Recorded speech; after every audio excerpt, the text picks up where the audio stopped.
can hear God's word, where you can get some strength, where you can hear God talking to you instead of the devil talking to you. Ah, my goodness.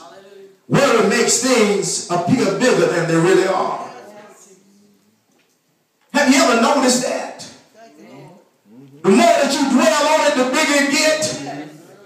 It can be just a little thing, but the more that you continue to look at it, it begins to look like the sun. It begins to overpower. It begins to cause you to see that situation as something that you cannot overcome. And that's what happened to the children of Israel. It was a little thing when they got over in Canaan, and when they looked and they observed what God had already promised them, those giants appeared really bigger than they really were.